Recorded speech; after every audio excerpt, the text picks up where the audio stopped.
Hi friends, I'm really excited to share this podcast episode with you. In it, I visit with my good friend Brian Stratton Dillon at his geodesic grow dome up in the mountains in Colorado. These are domes provided by a company called Growing Spaces, and they are based in part on the designs that come from Buckminster Fuller. Some of you may be aware of the term buckyball, and the geometry of the structure is essentially that. So a dodecahedron is a 12-sided three-dimensional object made up of equal pentagons. Okay, so that's one of the Platonic solids. The dome that we're in is actually called a truncated icosahedron, and it's related to one of the Archimedean solids, and these are more complex three-dimensional solids known about at least since the time of the Greeks. And so basically they're like a soccer ball where you have interlocking hexagons and pentagons.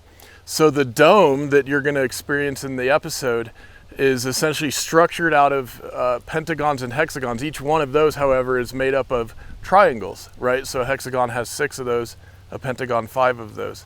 So you'll see some of this in the video, and I hope you really enjoy this episode. So come on, let's check it out. Welcome to the Why on Earth Community Podcast. Today we're visiting with my friend Brian Stratton Dillon. Hey Brian. Hey Aaron. How you doing? Doing great. We're right here in your grow dome, and I'm so excited that we get to share what's going on in here and chat a bit about your story and journey as a horticulturist, as a musician, a drummer. And it's just a joy to be here with you today. Oh, I'm so glad you guys are here and really appreciate the opportunity. Cool.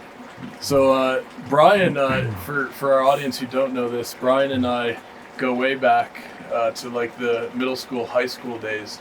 And we've been pals ever since, connected primarily and initially through music, and have a lot of mutual friends we keep in touch with. And so it's just a real joy to have him on the show here today. And I know with our tour of the dome a little later on, and also we're going to get a sneak peek into Brian's music and recording studio. You're going to have a real treat, both in terms of the audio podcast, and for those of you who are watching the video, you're going to see some really amazing stuff on this episode. So before we dive in, let me just tell you that Brian studied under a handful of great drummers and mentors, including Mike Berry, Todd Reed, and the living legend drummer Dave Weckl. He has performed over 1,200 performances, has taught over 80 drum students, and has recorded with renowned artists such as Andy Navala from the Glenn Miller Orchestra, Stuart Davis, the Wild Divine, the John Parker Trio, and has toured in many states throughout the United States, including Hawaii.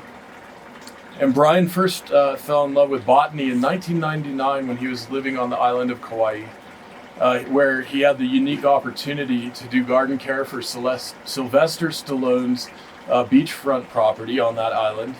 And he also attended the college at the Kauai Community College, where he learned how to propagate cuttings working in the greenhouse on the campus there. And then he moved back to Colorado in 2000, becoming heavily involved in the music scene, but was in a terrible car accident. And after being a victim of vehicular assault in 2010, he was set on a different path. And growing food became a huge priority in his life. And he decided he wanted to move to a climate that was more conducive to growing all year round. So he set out on a worldwide tour, including Hawaii, New Zealand, Tonga, etc., and basically discovered Growing Spaces, the company that makes these grow domes, which we're sitting in presently, and realized he could basically have these subtropical conditions right here in the mountains of Colorado and grow year round. So he erected this dome in 2014 and has been able to grow in an agricultural zone of 7, despite the fact that we're at an elevation here of 8,300 feet above sea level, which is an agricultural zone 3. So he's growing culinary food and medicinal herbs and flowers here year round, and is also working professionally with a great company called Skyscape Gardens, doing all kinds of installed edible landscapes and food forests in the metro Denver area. And so, Brian, I guess it's not an exaggeration to say that you and I share a couple of our very favorite core passions and hobbies, from music to working with plants and soil. Absolutely. And thanks again for inviting us in to experience your dome today. Oh, my pleasure. Yeah, thanks for being here. So let's talk just a bit about what is it like, and I think maybe we'll try to get a photo up in this video of what the dome looks like in the middle of the winter after a big blizzard. But what's it like in your day-to-day living up high in the mountains and having this environment to come into? Oh, it's amazing. I'm a native of Colorado and have always loved it here so much. And but in terms of the growing season, it is a shorter season. And so, especially at this elevation, there's only a couple or 3 months where you can really try and grow things, and then you have deer and everything else that gets to your plants and food. So this is a protected space. It has rodent barrier underneath it.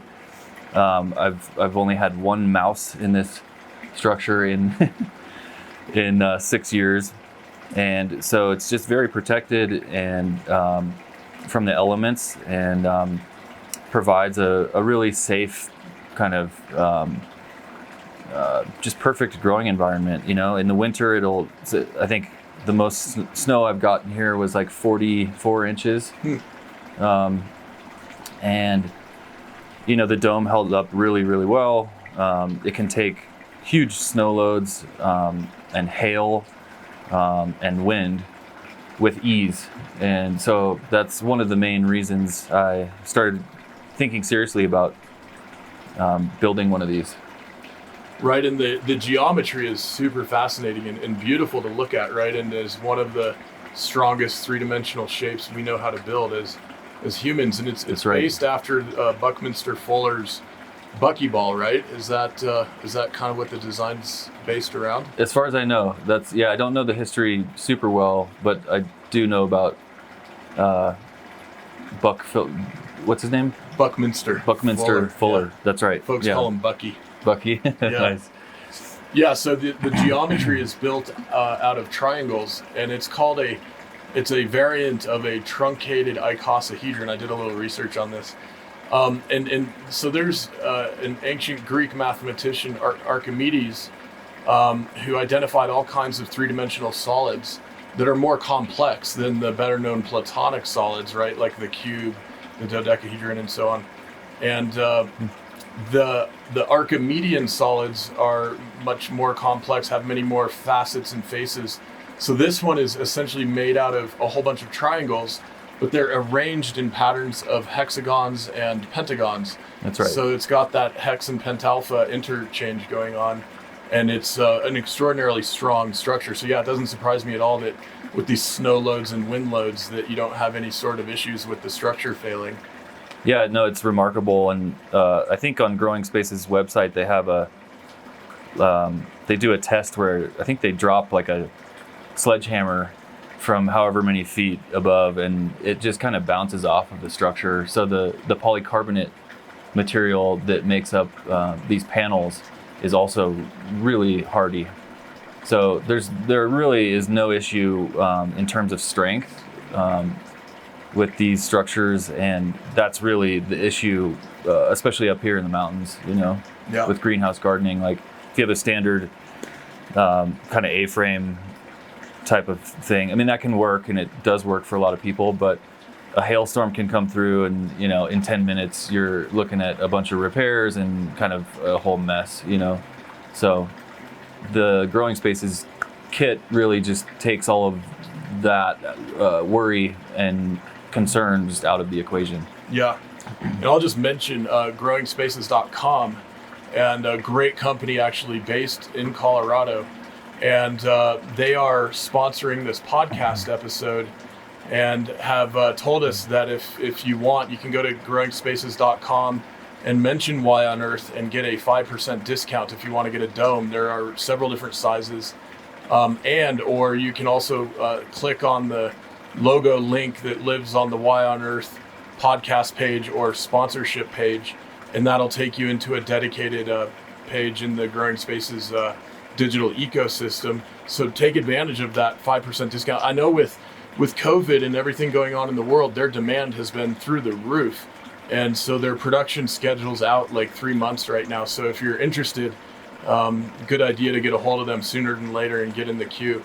But yeah, so it's amazing what they're doing in terms of having these domes in multiple communities throughout the Rocky Mountain West and elsewhere, helping certain communities grow a lot more food than they'd otherwise be able to. Absolutely, yeah. And there's all kinds of programs with schools and communities, like you've said, and just a lot of opportunity to teach, youngsters about this. And I mean, I think that's the thing. If people didn't grow up in the garden much, I think it can be kind of an intimidating thing to grow food, just period, even just like a little container garden on the deck or something.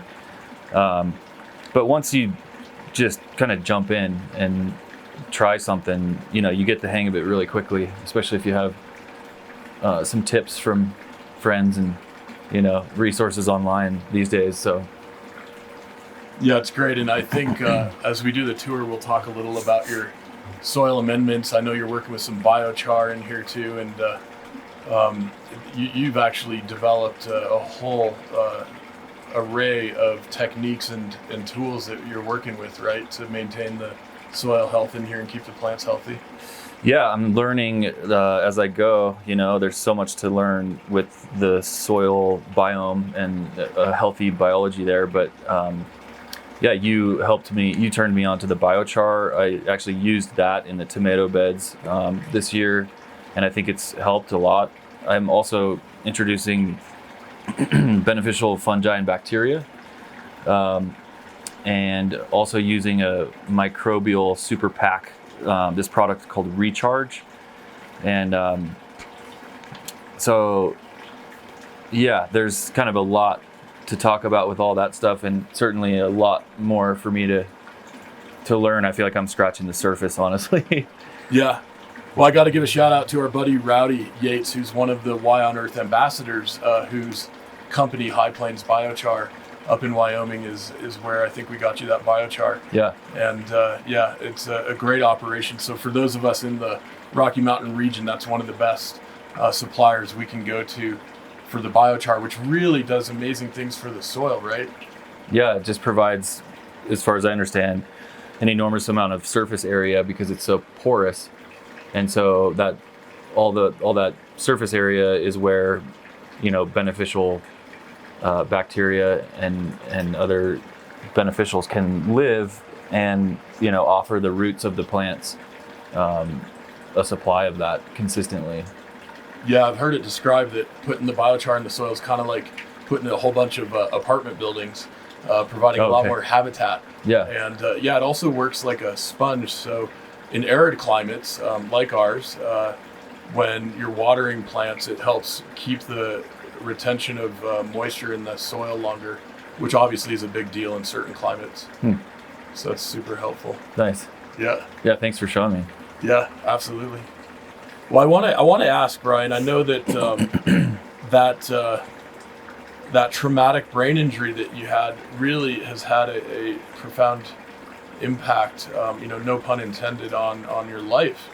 And as hard and as traumatic as that experience was, in many ways it has opened you up to a whole array of beautiful discoveries in your spiritual practice with meditation. And you're one of the, I consider, experts, and I know a handful, around brain health and some of what's going on with the neurology and the neurobiochemistry. And I was wondering if you might just share a little with us, what was that process like after the accident of essentially bringing your brain back into optimal health and back into a state of vitality? Wow, thanks for that question. Yeah, so the accident was a really impactful situation. that left me basically kind of stripped of my identity or any sense of just assembling reality. So it really took me down to the core of what is this? What is existence? What is happening? Who am I? All the like most fundamental questions you can kind of ask yourself. And so that led me into a very curious and deep kind of journeying for the last 10 years. So I came to find a whole bunch of teachers that people much wiser than I and more experienced on the topic or topics, and just really got interested in all that. And so we could get into a little of that if you're That'd be great. Cool with that. Yeah, I think it's really helpful for a lot of us. So one thing I'd like to mention was learning about Vipassana meditation. And so I've written a couple things down about that just because I wanted to share. So Vipassana, which means to see things as they really are, is an ancient meditation technique that's 25 centuries old. It's also called the art of living. And the technique is taught at a 10-day retreat during which participants learn the basics of the method and practice sufficiently to experience the beneficial results. There are no charges for the course, not even to cover the cost of food and accommodation, which is really remarkable, especially because these are happening all over the world. All the expenses are met by donations from people who, having completed a course and experienced the benefits of Vipassana, wish to give others the opportunity. So I think that speaks a lot to the technique itself. In a new age world of all kinds of spiritual, stuff out there, ranging from great to terrible, it can be really hard to know kind of what to spend your time with or your money on. And this kind of demystifies that whole element of it. And so I did 2 10-day silent retreats. And so they call it noble silence. So it is silent the whole time, which is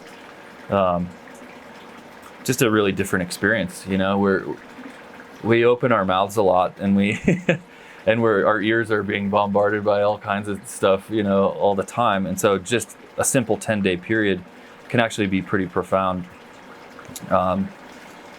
And I could get deeper into the technique, but I think for right now, anyone who's interested in that, maybe just visit the website. We're going to have a link to that website. It's called dhamma.org, so DHAMMA.org.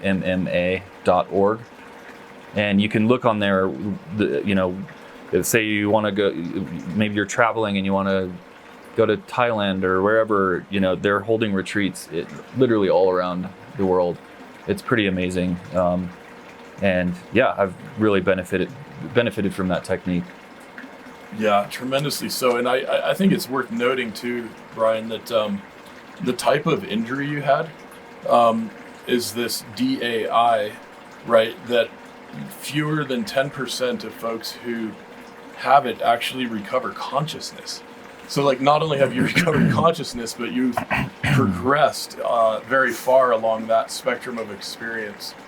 And what is DAI, if you can just tell folks a little bit about that? Yeah, so that's diffuse axonal injury, which basically means when there's a violent like shaking of the head. In this case, it was a vehicle going 85 miles an hour and another one going 55 miles an hour, and those hit, and then that one hit mine going 55. So it was like a 3-car explosion, really.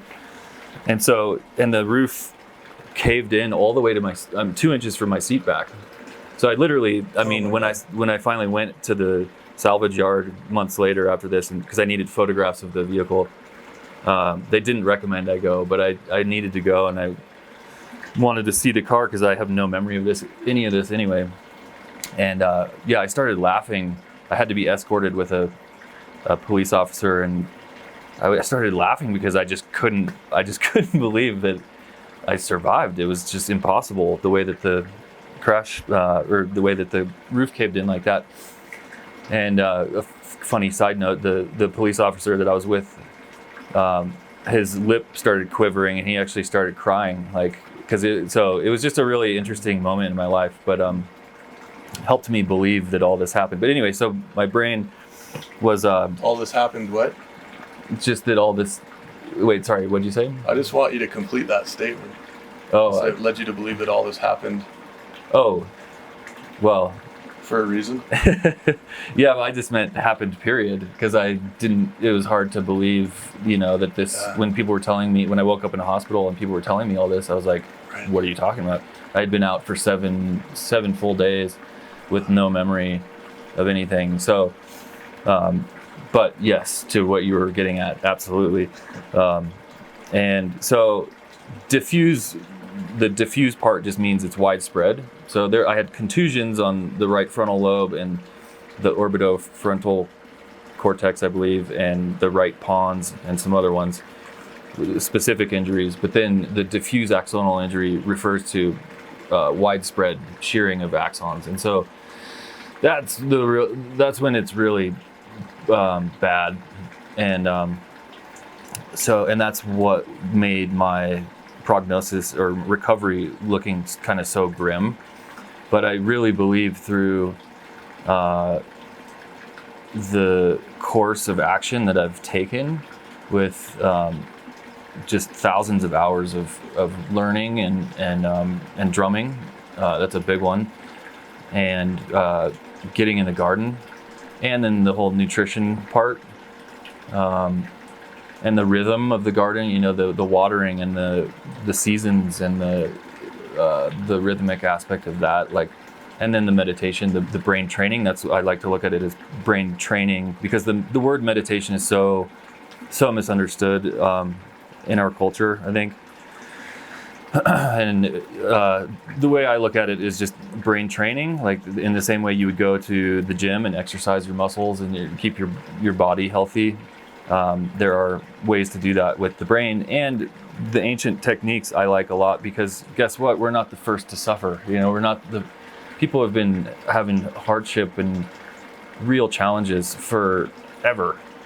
And so why not learn from the techniques that have stood the test of time? I think there's a lot to be said about that. Would also love to mention Dan Siegel and a couple of other things if I can. Maybe is this the right time to do that? That would be great. Yeah, so another thing that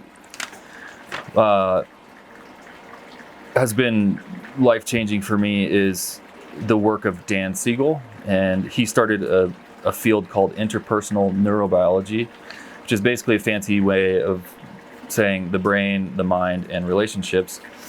And he's the clinical professor of psychology at UCLA School of Medicine, and he's the director of the Mindsight Institute, which I've completed a course there, and I want to do more.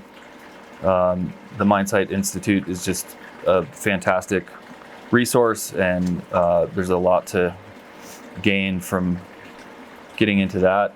Also, some really cool things happening, like the Mind Up program. Goldie Hawn was in on that one. That's more for youngsters, like bringing in some awareness and knowledge of like the brain and the mind to kids in curriculum. So instead of the standard curriculum that we have, the Mind Up program is bringing in things to teach people about the tools they have, and if ways to manage frustration or anger, or giving children like tools to and methods to deal with life, and when things get hard. So that's another thing. So his books, I've read almost all of his books. I'll just mention a few here. The Mindful Brain is the first one I read, and it really just hooked me. I've never been much of a reader, honestly, but I was just turning the pages like crazy because I was so just fascinated by all this stuff. Another one called Mindsight. That's probably the easiest one. Mindsight, the new science of personal transformation. And then there's his newest one is called Aware, the science and practice of presence. It's a great one. Oh my gosh, really great. And there's one called No Drama Discipline, which is for folks who have children and how to approach that. I don't have children, but I read that one anyway. I thought it was really fascinating. And then another one called The Mindful Therapist, which I read, and that is also amazing. So yeah, I can't say enough good things about Dr. Dan Siegel, and what he's doing with IP&B, Interpersonal Neurobiology. It's so great, and we will include, some links and references in the show notes as well, so people can easily find some of these resources. Fantastic. So thank you for sharing all of that. Absolutely. Thanks for the opportunity. It's wonderful. Wow. Well, and I think there's something that probably is going to be of great benefit to all of us, right? Like, not all of us have had a traumatic brain injury in a car accident. Of course. But all of us are suffering from different ailments and things assaulting our neurobio well-being. Sure. And some of this is technology and media related. Some of this has to do with the widespread toxins and poisons in the environment, in the food supply, etc. Totally. In the water, even in many cases. And so here you are. You're doing a lot of music, playing a lot of drums, and I'm excited. I think we'll be able to share a little bit of your drumming at the end of the episode, because you're not just banging 1 2 1 2. I mean, you're doing polyrhythms and syncopations and all very beautiful, complex, highly finessed drumming, and it's exquisite to listen to. Thank you. Clearly, there's a lot going on in the brain when that's happening. You're connecting with the living biome of the soil. You're eating super fresh, nutritious food, just several paces away from your kitchen. Seems to me like you're on to a handful of life practices that may enhance all of our qualities of life and may in fact be key to creating a much more sustainable world together. Well, thank you. That's a huge compliment, and I just want to emphasize how much inspiration I've drawn from other people like yourself and like 1,000 other people that, like the way I found out about this company was through a video. It was a YouTube video, and I just couldn't believe it. I watched it like 5 times, and it was with a woman named Bree. I since have looked for it. It was quite a few years ago, and I can't find it, but it was somewhere down south in Colorado, and I just couldn't believe that they were able to actually grow year-round in harsh, environments and everything. And so I think that's the important point I'm trying to make there, is just that we all inspire each other, and I think it's important to, like, whenever you can, to take that opportunity to show someone what you're up to, and also to be open to learning. I think that's a huge thing, is to just, always be open to learn some new hobby or if it excites you, then follow that. Yes. There's not enough time to wait. Yes, that's so wise of you. And curiously, a segue into talking a little more about some of these ancient practices, like you've mentioned Vipassana meditation and brain training practices, and also you've had some really interesting experiences with different food forests that you have found all around the world. Yeah. And we know the archaeology right now is getting so exciting about understanding what native peoples were doing in both North and South America. The Amazon rainforest is very much a human engendered food forest, it turns out, in many millions of acres. And so, in fact, they were using biochar. But you've had some incredible encounters with food forests, some very, very old, in different spots around the world. Can you tell us a little bit about that? Well, so I think the oldest one that I interacted with was in a dream I had, which ultimately led me to this greenhouse. It was pretty amazing, actually. I had a dream kind of in initial recovery period when I had come home from Craig Hospital, and I was home. I was still doing outpatient therapies, speech therapy, occupational therapy, pool therapy, physical therapy. I mean, it was intense. But so my sleep was a little funny. But I had a dream one night about a food forest, and I had never heard of that. I didn't know what that was. So it was such a beautiful dream, and so I got up, and it was like 4 a.m, and I Googled that and came to discover this 2,000-year-old food system in Morocco. And it's incredible. I think his name is Jeff, I wrote it down here, Jeff Lawton. Yeah, Lauton. If you search 2,000-year-old Moroccan food forest, you'll see this little short video that explains the food system. But basically, it has different layers, and like a canopy working all the way down into like root vegetables. But it has an enormous amount of outputs with very minimal inputs.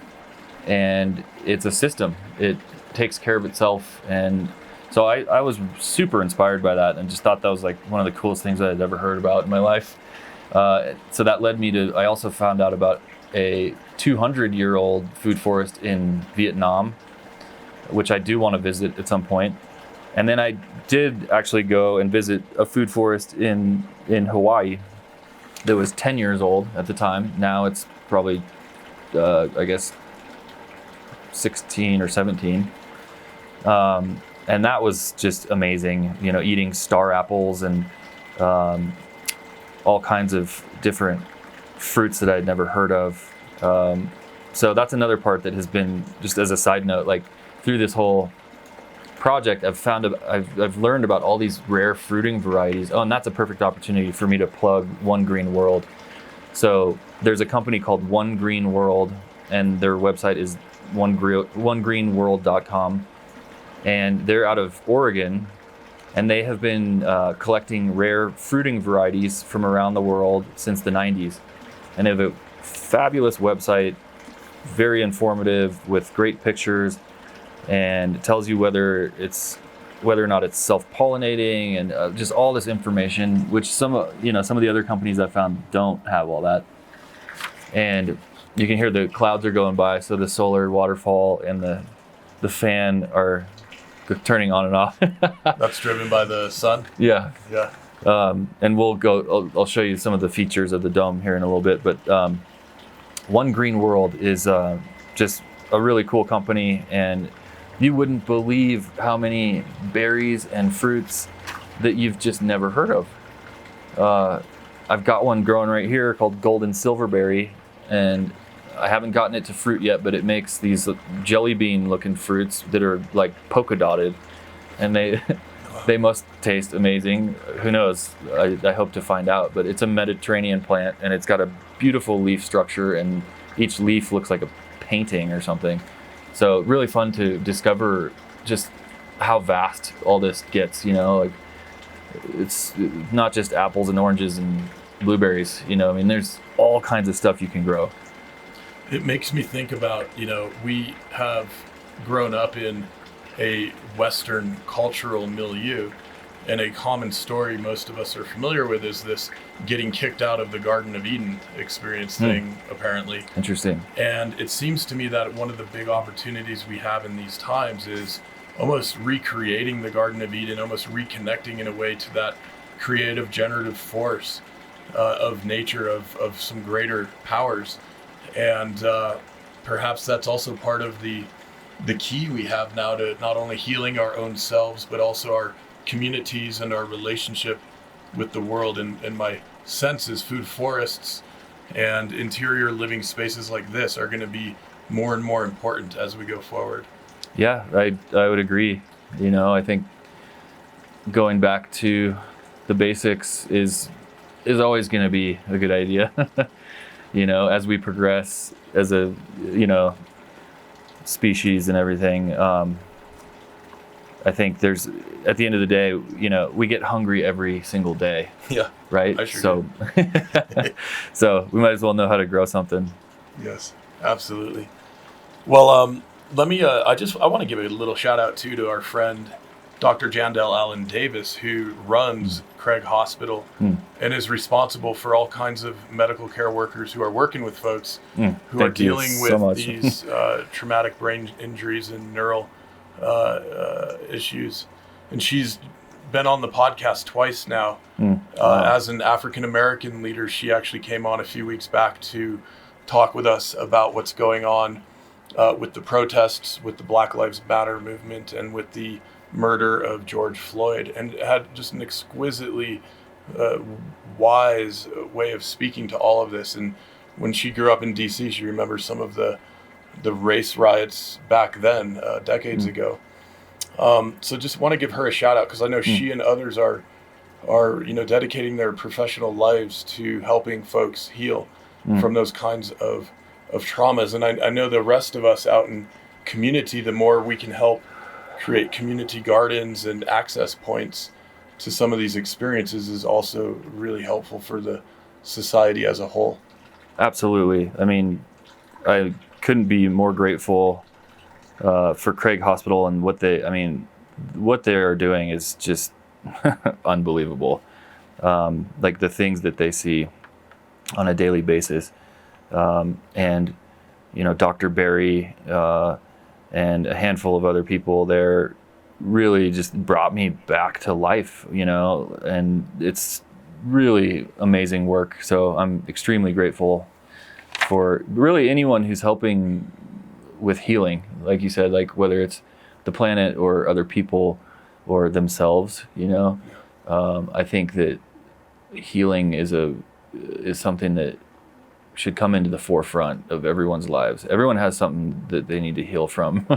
And I think it's a beautiful process, and it takes courage and bravery and hard work and a lot of enduring pain.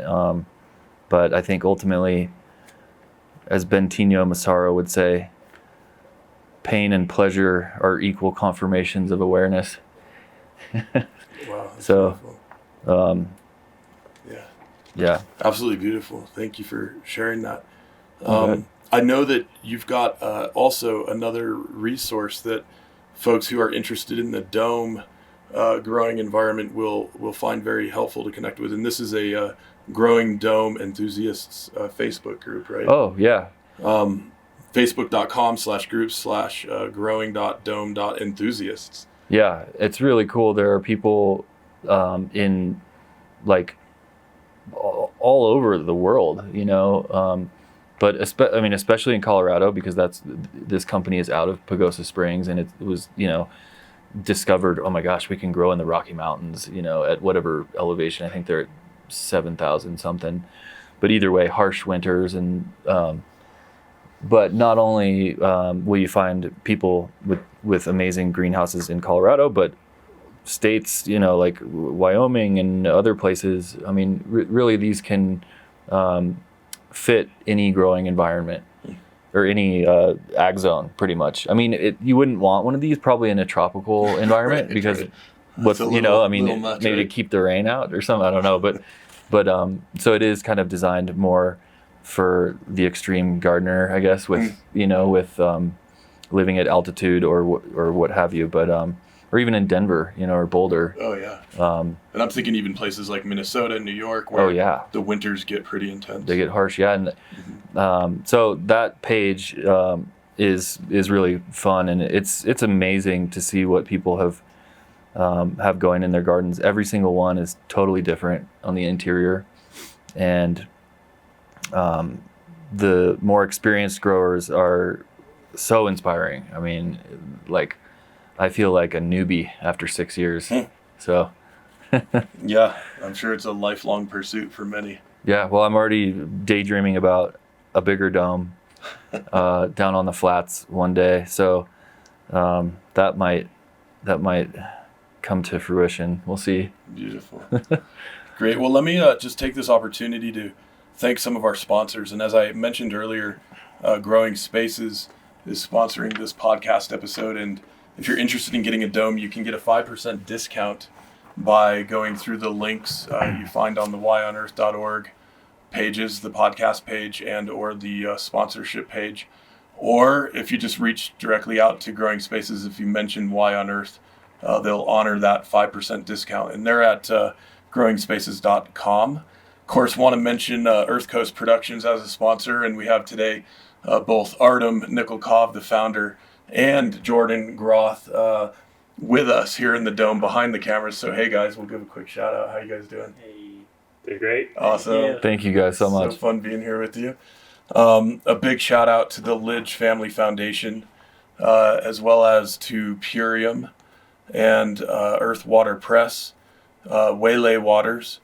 And if you'd like to join our monthly giving program, which many folks have done, so thanks to all of you who are part of the whyonearth.org monthly giving program. If you join at certain levels, we'll also send you monthly shipments of the Waylay Waters CBD-infused aromatherapy soaking salts as a thank you. And those come from Waylay Waters. They're at waylaywaters.com.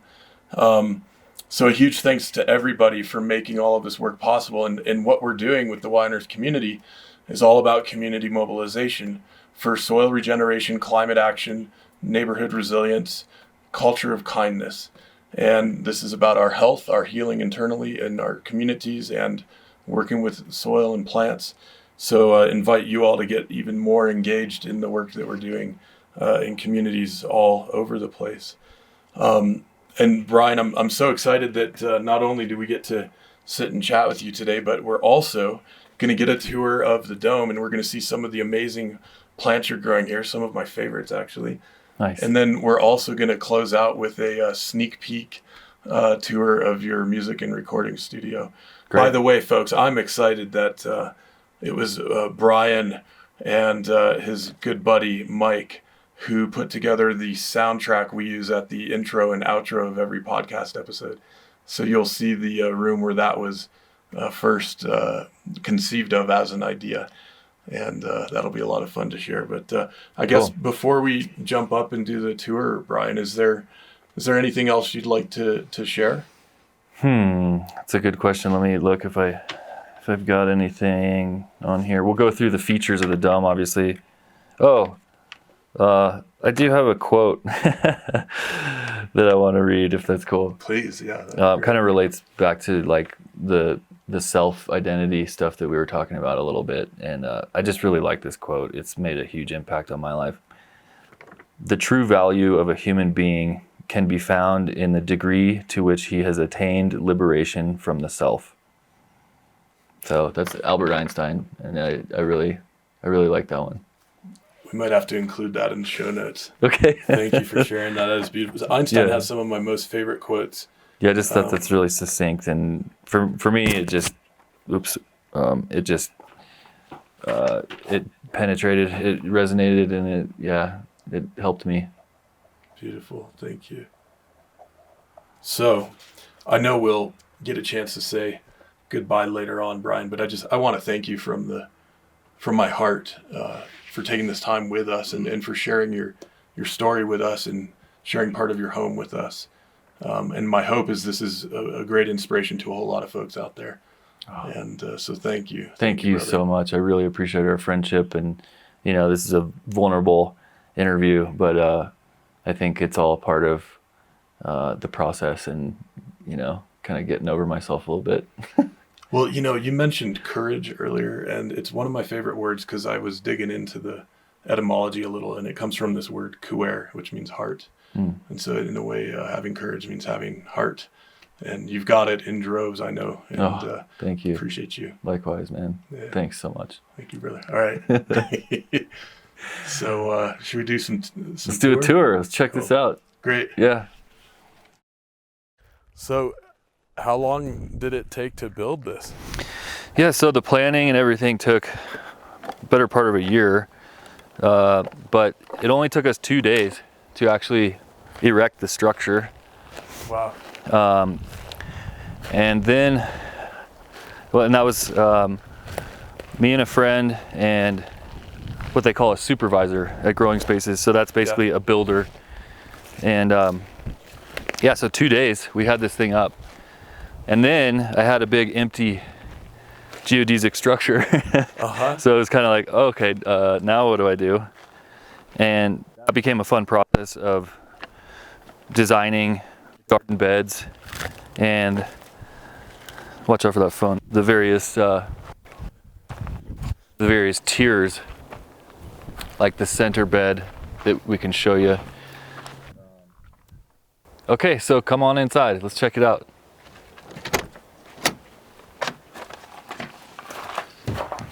It's kind of a little jungle right now, but I guess I'll start by explaining this front garden bed. This is where the warm season crops go right now. In this case, tomatoes, eggplant, squash, some other ground covers. And so that's kind of what's happening in this front chaotic bed. And then behind that, it's hard for you guys to see probably, but I've built with my friend and neighbor a box. It's a hardwood box, and it's lined with sheet metal on the inside to contain the roots of the fig tree and the other fruit trees that I have. So that's kind of in the center back there. And the idea with that was to just have some different tiers to it. So in the tallest one, there's the brown turkey fig tree. And I don't know if you guys can see some of those figs that are emerging up a little higher. We can get some footage of that at some point. And then there's also, I've got golden silverberry in that same box, and also pineapple guava, which is one of my favorites. I found out about that in New Zealand when I was volunteering on a 10-acre farm for a couple months on Great Barrier Island. But it's a green on the outside and white on the inside, and it tastes like guava, if you know that flavor, but has a pineapple tinge to it. I also have dwarf pomegranate over here on this side. Still waiting for this guy to fruit. So a lot of this is, learning as I go, working with different nutrients to optimize yields. And sometimes you don't get yields, sometimes things don't work out. And that's all part of the process too, for sure. As is pest management. In greenhouse gardening, you will have pests no matter what. So it's just a matter of accepting that and learning how to manage it. And like we had talked about before, Aaron, a lot of times the pests can indicate, deeper levels of what's happening in the garden or in the system. So another one that I'm really excited about is over here, right when you walk in. The grapes are going crazy. There's a bunch of, I don't know, probably 20 or 30 clumps of grapes. And the first time I ever toured one of these greenhouses, I opened the door and I was literally like hit in the cheek with a clump of grapes.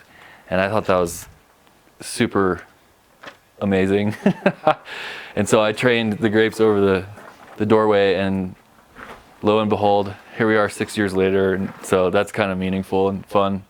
So we better eat one of those. They look beautiful. Oh yeah, that's delicious. Yeah, nothing like straight off the vine. Oh, nice. So yeah, there's all kinds of things I want to show you guys. It's a little chaotic in here, but this one's lemon verbena, you know that one. Yeah, just electric smell. Really good in salads and stuff. I've got some ornamental stuff happening here, which I like to do, cut flowers and flower arrangements and things just for friends and family. This one's called curry plant. You can see I pruned it and then let some of it go to flower, but this one's a Mediterranean. It's good for Mediterranean dishes and stuff. I haven't used it as much as the ratio of how much space this takes up to how much I've used it is off. But so I might pull that one. But it's a cool plant. It smells like curry. Over here, I've let this big chaotic mess right here. This is fennel, but this one is a red Russian kale plant. and you can see it has gone, I've let it go to seed. So it flowered. Nice yellow flowers that look similar to this one. Or yeah, these are the kale flowers. And they're fragrant and the bees love them. But then I let that happen. And then you let the seed pods go until they dry out. And they're like little canoes with these little seeds in there. So pretty amazing design, actually. This pod would fall before it was broken open, and then it would warm up and germinate, and that's how it would keep going. So I've let this one go to seed so that I can offer these seeds to clients. Over the winter, I'm gonna package these, and as long as they're viable, I'll test them, of course. But it was a really healthy red Russian kale plant, and so I'm excited to offer those same genetics. This is a Meyer lemon tree that I started from seed. It looks like something's getting to it a little bit, but this one's special to me just because I started it literally from a Meyer lemon that I got from natural grocers, and I don't know, it's maybe 3 years old now, but just pretty cool to be growing that at this elevation. And the leaves have a really amazing citrus smell, and I'm gonna get some Meyer lemons off that one of these days. So moving right along, there's a ruby red grapefruit tree I got from a guy off Craigslist for $5, which I got a kick out of. I was like, man, can I give you 10? Like, come on, this thing's like 4 years old. But I kept that to myself. Anyway, this one, yeah, I mentioned this before, but this is pineapple guava. I'm psyched about that now that you have a good angle on it. These blooms, it flowered, and so it's a self-pollinating variety, and that part will turn into the fruit right there underneath the flower. So I'm hoping for a bunch of pineapple guavas.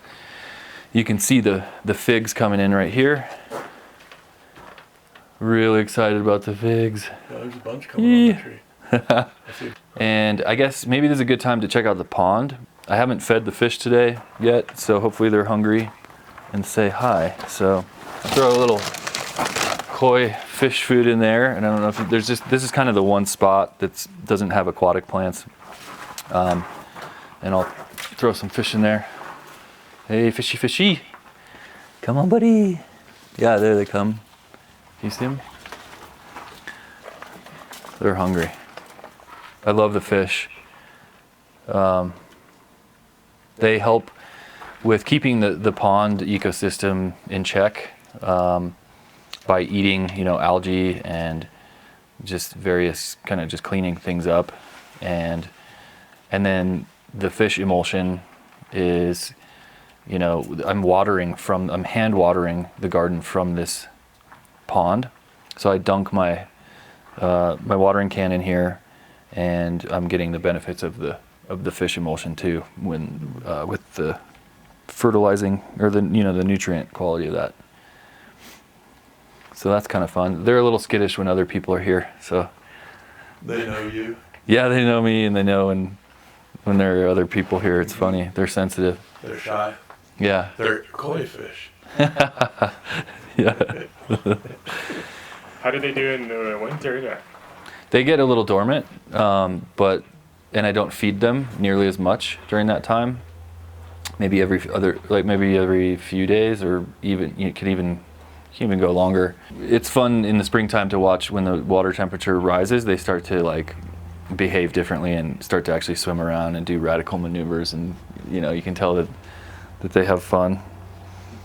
Do you ever bring ladybugs in here to deal with things like aphids and whatnot? I just did. I performed last night in Beaver Creek with Bonfire Dub, and the drummer from that band. I was the original drummer, and then he took over for me in the accident. So it's kind of worth noting here, since we're telling the whole story. Mm-hmm. But he has a beautiful rose garden down in Arvada, and he brought 1,500 ladybugs up here recently, and he helped me with a bunch of work in the greenhouse, and So we misted everything, so they would have a nice wet environment. We released them across the dome, and the next day I couldn't find one. Whoa. So I don't know what's going on with that. I don't know if there just wasn't enough food in here for them, pest-wise, because I don't really have. In the past, I've had a lot of aphids pop up. This season, I haven't had as many. There are a few on this tomato plant and a couple other plants, but by and large, the aphids are not my problem right now. I have a smaller white insect that I don't know. I haven't been able to identify yet what it is. But anyway, yeah, the ladybug disappearance. Wow. I don't know. Wow. I mean, They all. take off? Yeah, I have no idea. It's really interesting. So I'll have to research that a little bit more. I would love to get some close-up footage of this plant over here at Golden Silverberry, just because the leaves on it are so cool. Never really seen anything like it. And it makes a beautiful little flower that hangs like a bell and has just an incredible fragrance. Hard to describe what it smells like, but I'm going to jump for joy when this thing fruits. So that's a cool one. Moving over there to the right. Yeah, watch your step, there's plenty to trip on. This is the fan that I was talking about earlier, the solar powered fan. And so this is drawing air from the coolest part of the environment, which is on the north side of the dome, and bringing that air into the space. And so that's a crucial part of this system, breathing with circulation, air circulation. Another variety that I'm psyched about is this one, Ginkgo biloba. And Aaron and I were talking about this. There are some really good properties for brain health with this plant, and I haven't yet figured out how to harvest the ginkgo, but it's big enough now. I need to train this a little bit out of the walkway, but it's big enough now to where I could get enough to ingest, or however you use it. It'd be cool to harvest some and take to our friend Tyler over at Vera Herbals. Oh, that'd be great. Over in Carbondale, and maybe he could make a spagyric kind of tincture or extract or something from it. I'm sure he'd be willing to do it. We could just see how much he needs and bring him some. Yeah, that'd be great, and we could leave him with some. This one I'm also really excited about. Pretty sure this is one of the healthiest plants I've ever grown. It just has kind of a personality of its own. And this is the Romanesco. It's in the Brassica family. That's some sacred geometry right there. Yeah, I'm forgetting the Latin name right now. It's Brassica Acacia. Oh man, I wish I'm close, but no cigar. But that'll get a little bigger, and then it'll go in my stomach. These are nasturtiums. These are edible. This is considered an herb, and you can eat it. They're delicious. A little spicy. They're spicy like wasabi. You guys want to try one? Yeah. I love the flavor. It's really interesting. And it all happens fast and then goes away fast. You want to try one? Sure. Thank you. Sure. They're beautiful. Aaron, do you need one? Sure, I'd love one. Super flavorful. Grazie. So sweet. Isn't that interesting? Wow. Really floral and like spicy, and then it finishes with a whole different flavor, and then it's gone. So, one last thing I want to show you guys. This passion fruit flower. Oh yeah, smell that. Wow. Isn't that great? Here, take a whiff of this one and get some footage on that. Show it to the camera real quick. 1 second. Sure. Such a beautiful design. That's gorgeous. How did that come into existence?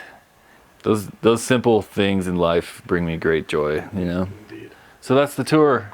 I know the audience can't taste everything we're tasting, but let me tell you that we have just tasted some incredible flavors. These grapes are just delicious. Yeah. I've been, as you were talking over there, I've been kind of nibbling on a few things over here. Been cutting a few clumps Just and been nibbling taking a them little to bit. the back seat of the car. I don't know.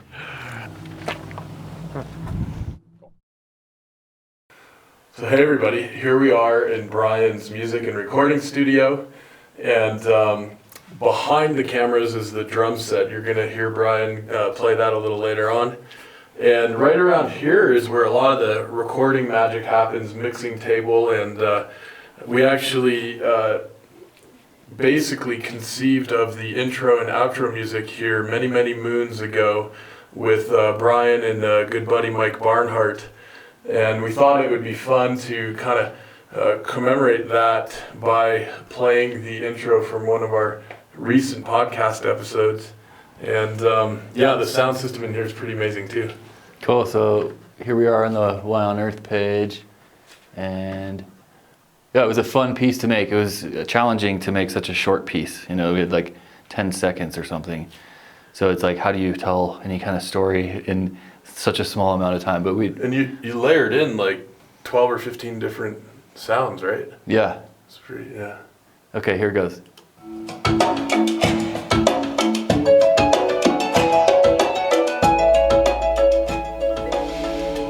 Welcome to the Why on Earth community pod.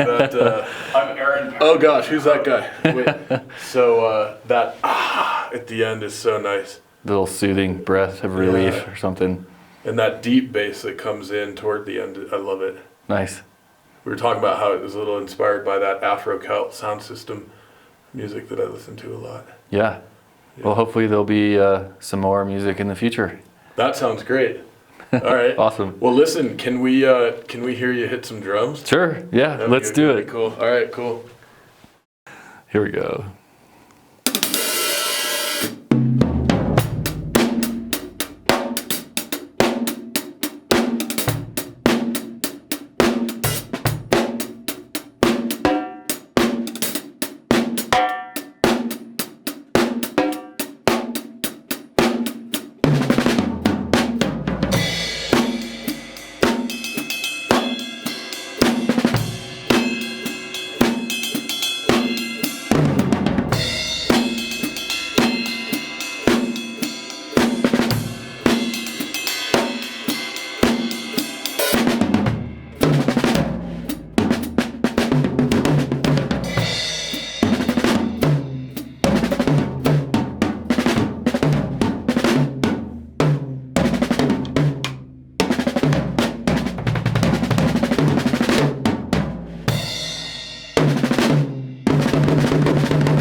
The Why on Earth Community Stewardship and Sustainability podcast series is hosted by Aaron William Perry, author, thought leader, and executive consultant.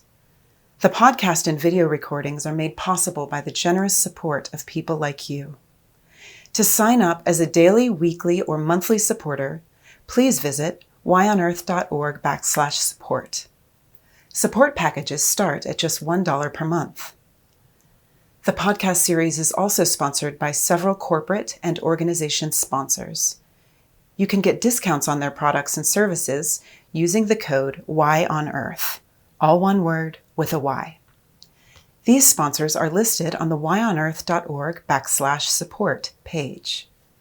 If you found this particular podcast episode especially insightful, informative, or inspiring, please pass it on and share it with a friend whom you think will also enjoy it. Thank you for tuning in. Thank you for your support. And thank you for being a part of the Why on Earth community.